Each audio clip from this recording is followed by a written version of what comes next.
अस्सलाम वालेकुम viewers, welcome back to my YouTube channel. उम्मीद करता हूँ सब खैरियत होंगे। आज हम बात करेंगे वीपीएन टैबलेट के बारे में। ये एक पोटाशियम कॉम्पैटिव एसिड ब्लॉकर है।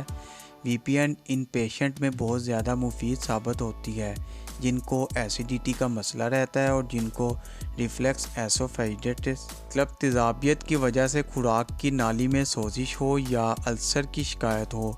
गैस्ट्रिक अल्सर मतलब के मैदे का अल्सर, डुओडेनल अल्सर, छोटी आंत का अल्सर। इन पेशेंट में वीपीएन टैबलेट बहुत ज़्यादा फ़ायदेमंद साबित होती है। इस टैबलेट की कंपोजिशन में शामिल है वोनोप्राज़ान। ये दो मुख्तलिफ में 20 mg और 10 mg में आती है। मेरा आपको कंपोजिशन बताने का मकसद ये होता है कि आपने जब भी मेडिसिन ख़रीदनी है तो आपने मेडिसिन की कंपोजिशन यानी फार्मूला या जेनेरिक नेम ये आपने कंप्रोमाइज़ नहीं करना है, जबकि ब्रांड नाम या कंपनी नाम आप कंप्रोमाइज़ सकते हैं। अब मैं आपको मुख्तलिफ ब्रांड के नाम बताऊंगा जिनमें वोनोप्राज़ान मौजूद होता है। वोनोकैब, वोनोज़ान, वोनीज़ा वगैरह शामिल है। वीपीएन टैबलेट की ड्राई डोज क्या होगी, वीपीएन का एक्शन और मूड क्या होगा, क्या ये टैबलेट प्रेग्नेंट ख़वातीन इस्तेमाल कर सकती हैं, इस टैबलेट के इस्तेमाल से कौन से साइड इफ़ेक्ट्स हो सकते हैं, ये सब कुछ आज की वीडियो में शामिल है। टैबलेट की ड्राई डोज होगी गैस्ट्रिक अल्सर के मरीज़ों में 20 mg पर डे, मतलब 20 mg वाली टैबलेट आपने दिन में एक बार लेनी है और ये आपने 1 माह इस्तेमाल करनी है। बेहतर होगा आप इसको खाली पेट खाएं, ना आप इसे खाना खाने के बाद भी इस्तेमाल कर सकते हैं। एसोफेजिटिस रिफ्लक्स के मरीज़ में tablet VPN 20 mg per day मतलब 20 mg एक टैबलेट खाना खाली पेट खाएं। अगर भूल जाएं तो आप इसे खाना खाने के बाद भी इस्तेमाल कर सकते हैं और आपने ये टैबलेट 2 माह तक इस्तेमाल करनी है।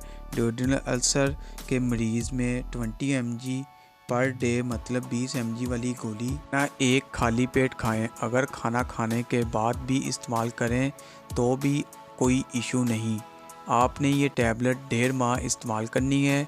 इसी तरह एच पाइलोरी के मरीज़ में ट्रिपल ड्रग राइज, तो ऐसी कंडीशन में आपने वीपीएन टैबलेट 20 mg एक सुबह और एक शाम खाली पेट इस्तेमाल करनी है। खाना खाने से पहले प्रेग्नेंट ख़वातीन भी इस टैबलेट का इस्तेमाल कर सकती हैं। अब मैं आपको बताऊंगा वीपीएन टैबलेट ऐसे मैदे में एसिड बनने से रोकती है। हमारे मैदे की जो अंदरूनी तह होती है उनमें छोटी छोटी तेज़ाब वाली थैलियाँ मौजूद होती हैं जिनको हम पैरेटल सेल कहते हैं और इन थैलियों के मुंह पर हाइड्रोजन पोटाशियम एटी बेस का पंप लगा होता है जिसको हम प्रोटॉन पंप भी कहते हैं। इसी तरह जब कोई खाने पीने वाली चीज़ को देखता है या कोई इमोशनल कंडीशन हुई होती है तो पैरेटल सेल को एक तहरीक मिलती है कि अब मैदे में एसिड की मकदार को खारिज करें।